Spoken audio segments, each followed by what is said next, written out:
Tom from the old days and the new days as well. Tom, when did you play for the Vernon Junior team here? It was the Blades back then, I believe. It was the last year of the Vernon Blades, 1966, and then I played, the second year was the first year of the Vernon Essos, and my number was 6. Mm-hmm. And I see over there is one of my line mates. Wayne Dye was number 8. But I was 19 years old at the time and going to UBC the next year, and Wayne was 13. Well, so he just came out of Pee Wee. Since we're talking about Wayne Dye, who's a legend in this town, right? Can you tell me a few things about the way he played and what he was like to be on your line? Well, he didn't play very much. Like, he wasn't on the power play in that too because he was younger. But he could really skate and he could really shoot, and he was really feisty, and he wanted to make a name for himself in the sense to be accepted by all his teammates and that, and he did that too. He sometimes his temper got the best of him, but that happens to all of us in hockey sometimes. If I recall correctly, his first full season, he was 14, and he had 10 goals and 20 assists, which is pretty good for a 14-year-old. That's right. In a pretty physical league. Yeah. Well, our first year with the Essos, we played New West in the Vernon Arena because it was Tier 1 then. It wasn't Tier 2. And there were 6 teams in the BC Junior Hockey League, and he got 2 assists in that game. And I think, if I remember correctly, there were about 1,200 people in the old Civic on an October Sunday, and we won that game 7-5. Now, let's talk a bit about the style of hockey back in the 60s and into the 70s. It was a lot more physical than it is now. It is and it isn't. I think because you could hold people up when you crossed the blue line with your defensemen, the defense were a lot closer to you when you went in the corners. Now you have to let them go, and you can't give them the little tug anymore. Right. So away you go. But playing in the Civic Arena, you had to have courage going into the corners to get the puck, because if not, you really got smacked. So it was a bit of a different game as opposed to this ice here, but that one was a little shorter. But it just seemed at that time it was more physical. There was no helmets. So people, and there was no face guards. There were some people that had helmets, but they were sort of the leather ones that looked like you were on the Red Baron or something. Yeah. So you weren't tough. If you weren't tough, you didn't pretend to be tough because you got found out pretty quick. And there was a lot of fighting then as well. There was a lot of fighting, not only with the players but the fans. I remember our first games at the Civic. They only had some type of fencing on the back behind the goals. But the fans could sit right up at the boards, and on face-off, some of the Vernon fans would grab the opposing player's sweater during the face-off. So that would cause a commotion too. And it also happened in the other rinks too. Our fans were not the only ones to do that. Right. Now there's a famous incident that happened in North Kamloops when you played in that alternate building in North Kamloops. And out of that, you got a suspension, which I understand was not entirely warranted. Well, I didn't think it was. It was 8 games. A number of the Kamloops fans near the end were throwing things at us, and some of them came down. And I remember some of the Vernon fans, they had pieces of wood, and they were hitting our fans in the stands. Our fans came into our bench for protection, and so the brawl started, to say the least. And I didn't leave the ice, but for some reason I got an 8-game suspension. I swung my stick at somebody, but I don't know. It was just a whole schmozzle, and I was the easy one to pick. I've talked to the referee since then, and he said, "I don't know if I got the right guy, Tom." So I said, "Well, 8 games is a long time to wait when you're, at that age." Exactly. Yeah. I was on the ice at the time. We had a power play. Tom Service was on one point, and I was on the other point when it all started to happen. But we showered, and we had a police escort out of town. Wild times in North Kamloops. In North Kamloops. The version of the story I've heard was that you were wearing 6. Yeah. Service was wearing 9. Yeah. And he went up in the stands with his stick and was counteracting their lumber with his stick. Well, he did go up into the stands. I didn't leave the ice, so. Yeah. And so the referee confused 9 and 6. Well, he accused him of being dyslexic. So Service still owes you. Yeah, he does. Yeah. Yeah, he still owes you.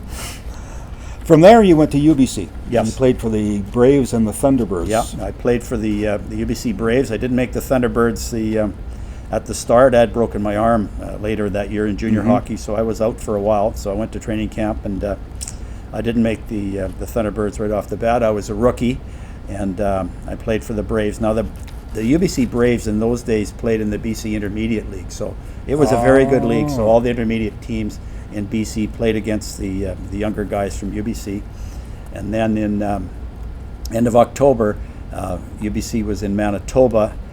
They lost the first game. No, they won the first game against the University of Manitoba, but a player got hurt, so I got a phone call and I flew out, and we beat the University of Winnipeg 4-2, and I got 2 goals. So that was it. That was it. You were with that team forever.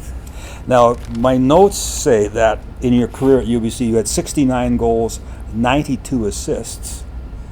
Yeah. So, and also my notes say that in 1970-71, when UBC won its last Western Hockey League championship, that year you also had the most penalty minutes. I had the most penalty minutes on the team, and I guess one of my junior coaches said, if you're not getting penalties, you're not checking. So I maybe took that to heart too many times.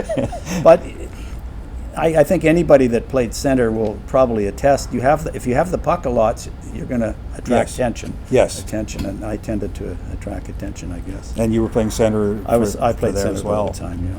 And then from there, in 72-73, you turned pro and played a bit professional. Well, I didn't really turn pro in the sense. I went to the Ottawa Nationals training camp, and then I went to Flint, and I was there for a while. And it wasn't for me. I didn't think I wanted to live that lifestyle. Yeah. And they traded me to Columbus, and that didn't work out. I wasn't happy, so I came back to BC, and I went and played in Nelson. I went back to UBC and talked to our hockey coach, Dr. Highmarsh, and he said, Ted Hargraves, he used to play with the national teams, the coach in Nelson, and they need another player, so I went there and finished off that, And then I went back to UBC after that. So was that Senior A hockey in Nelson? That was the Western International Hockey League, international because Spokane was in it. Right. But there was a lot of ex-NHL players there. That was a very, very good hockey league, as everybody will attest to, because you had Trail, Nelson, Kimberley, Spokane, and so on. So it was good. I know of a lot of players who played there, players like Herb Jeffries, for example, and so on. Yeah. So then you went back and you got a master's degree in psychology, I believe? Yeah, I took a master's degree in psychology, my teaching certificate, and then I applied for a job here, and I moved to Vernon. So you taught 30 years. I was 30 years teaching the high school in Cal and VSS, and then I was 10 years at the board office. I was the career education director for trades and all the academies. So I started the RCMP Youth Academy. I got the Hockey Canada Skills Academy license, and if you look across the rink, you can still see by the Canucks. There's the plaque that we put up, and I started the Golf Academy. And since I retired, I've been a school trustee the last 3.5 years. New elections coming up this October, and I'm going to run again for another term. So is this like a campaign pitch right now? No, it's not. It's just giving you the... Okay. Just checking. The voters will decide. Just checking there. Yeah. Now, during that time when you were teaching, you were also running the summer hockey school. I started the summer hockey school in 1980 with Eddie Johnstone and Rob Flockhart, myself, and a goaltender who was playing in the American League at the time named Ken Holland. And Ken is a Vernon boy, as we all know, and the four of us started it, and we did what I would consider the 3P partnership with Parks and Recreation. They paid our salaries. They paid their own ice time. They paid for the jerseys for the kids and so on, but they got any profit. So any profit they made from the hockey school didn't go to us, other than our instructional costs, and they used that to support other programs in Parks and Rec. I thought it was a wonderful idea. Jim Alvenberg at the time was behind it, and that's what we talked about. Is we didn't want to run the whole hockey school and divvy up the whole cost of the hockey school and any profits amongst the four of us. We said we'll take what our costs are and so on. Now you had some other guest instructors along the way, I expect. Yeah, I did it 23 years, so I had a lot of people. Brent Gilchrist, Jeff Finley, Mike Winther. I just noticed on TV they showed that the New York Islanders beat the Philadelphia Flyers in a playoff game, and the goalie was Pete Peters. Pete Peters came here and worked one summer as a goaltending instructor. So excellent. So there was lots of those types of players too, and then some later on players too, like Brad Larson, who I used to coach, and so on, and George Farger. I can go on and on. Excellent. Now, out of that also came the Pro-Am Summer Hockey Pro-Am League. Summer Hockey League. We had negotiated a time with Parks and Rec where we could have an hour and a half of ice after the day was over. The day ended at 5:30, so we got the ice from 6 to 7:30, and Ken Holland was the instigator behind this. So we developed 4 hockey teams, and his dad, Riney, ran the front door, and nobody got by Riney Holland without paying their toonie into the rink, because Riney was very serious about collecting the money so we could pay for the referees. And we had 4 different teams, but players came from up and down the valley. I remember an NHL goalie coming from Kamloops, but also Mark Recchi came from Kamloops at the time too. So there was a whole mix of NHL players and players that wanted to get into shape, plus college players, plus retired junior players, and so on. So the Pleasant Valley Arena was as packed as you can get it. Yeah, because the word got out that the word got out, and there was and what are you doing on a Monday afternoon in Vernon? Summers, the heat's there. Why not come into the rink a bit and watch some hockey? And and some really high quality hockey players. Very, very good hockey players. Yeah. That's right. Yeah, the rumors about that, or the conversation about that, is still reverberating around this town. Yeah. And people are saying, well, why don't we have that again? Well, we just need Tom Williamson to start another hockey school. Well, we need Ken Holland to come back to Vernon too. He could probably bring, if he wins this year, he could bring that cup and we could play for it. One last question for you, and this is not so much about you, but this is your opinion. We've had a number of Vernon minor hockey grads go on and play in the NHL. I've got a list of about 8 to 10 of them here. Right. I wonder why there haven't been more. Yeah, it's well, first of all, it's a tough league to make. Yeah. And people make choices. And I look at a number of kids that were great hockey players and probably could have made the NHL. And one of them worked in the hockey school was Tom Arkell, and he got a 4-year scholarship to Notre Dame. And I deemed him, his dad used to play in the CFL. He was a football player for the Lions. And Tom was strong, fast, smart. And when he was at Notre Dame, he had a hip injury and never played another game. So you have those types of cases too. People make choices too.